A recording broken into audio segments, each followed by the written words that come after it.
Behind the brand, baby. Watch it. Tell your friends about it. Hey, I'm Grant Cardone, and you're watching Behind the Brand with Bryan Elliott. So let's talk about the failure, the F word. Fear. Fear and failure. Yeah, fear. Two things a lot of people don't want to talk about. Some people will say failure is not an option, but we all know that's bogus. Yeah. You've got to have failure in order to have success. Yeah. You've talked about some of your failures. You're an open book online. You just go back through any of your videos. Any given time, you're talking about a failure. Yeah.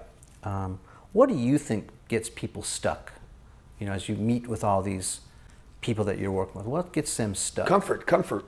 You know, being comfortable is the killer. Comfortable? Comfortable. You know. So.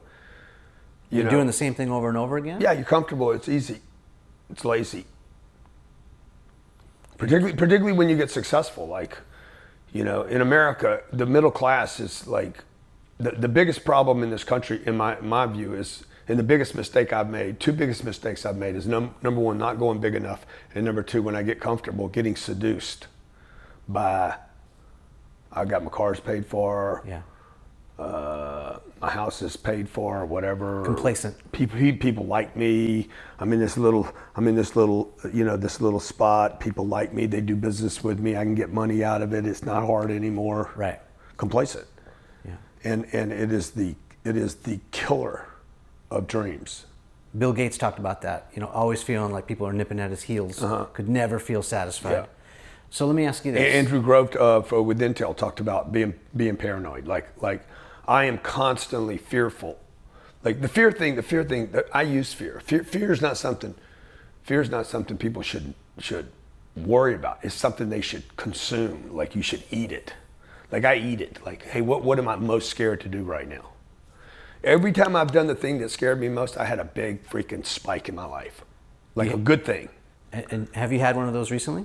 Oh yeah. What is it? This year was filling up that stadium with 35,000 people. Did you have to pre-commit? You had to buy all the seats? I had a $10 million check. Yeah. So, bang, here. I walked in the place, I looked at Miami Marlins Stadium. The biggest event we had ever done was 11,000 people. So I've done 3 events, 2,200 people, 11,000 at that time. And then I walked into Marlins Stadium and I'm like, how many people have been here? It was my fantasy to be a baseball player. So part of it was like, God damn, I'm gonna be able to do the baseball park dream that I had. I was gonna be a catcher. So I walk in the stadium, Marlins Stadium, and I looked around, I'm like, how many people would this fit? 28,000. I said, how many people have been in here? 28,000. Who did it? Joel Osteen. I said, okay, I'll take it. And the guy's like, huh? I said, I'll take it. And I want to clear off the field. How many seats can we put on the field? He's like, 6,000. I said, good. I want the entire stadium and the field. I made the decision that quick.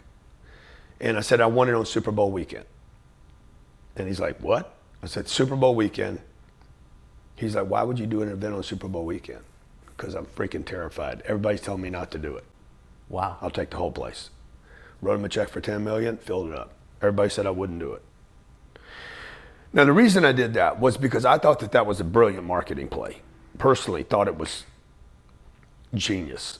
Were you just banking on there's a whole set of people that are not interested in the football game? 100%. Yeah. And number two, I won't have anybody to compete with except the Super Bowl.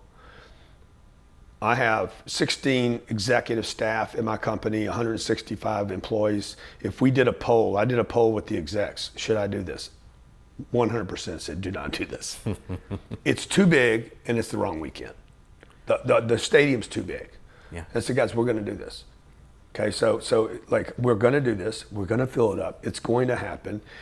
If we pull it off, it will be the biggest brand lift. I mean, this is behind the brand, right? Yeah. I said, forget the money. They're like, dude, we're never gonna make the money back. We can't sell enough tickets for enough money. I'm telling you, we will be fine. We will be profitable the day we get there. I'd done the math on it. We just gotta sell the tickets. And I said, if we pull this off, we're not gonna make a lot of money on the deal. We will have the biggest brand lift that my name has had in 30 years. Yeah. And sure enough, we did it. I was in Singapore. I was in 19 countries this year because of that event. Hey, we want to see you here. Everywhere I go, Singapore, Dubai, London. You're the dude that did the 35,000 people. Yeah. And those speaking events are probably 100K a piece plus, right? So you made your money back, Plus. right? Yeah. So those are good. But again, it's the brand lift. Money's one thing. Look, money comes and goes. But once you get a brand, Yeah. you either expand the brand, okay, because a brand can ruin you if you can't continue to grow the brand into other things.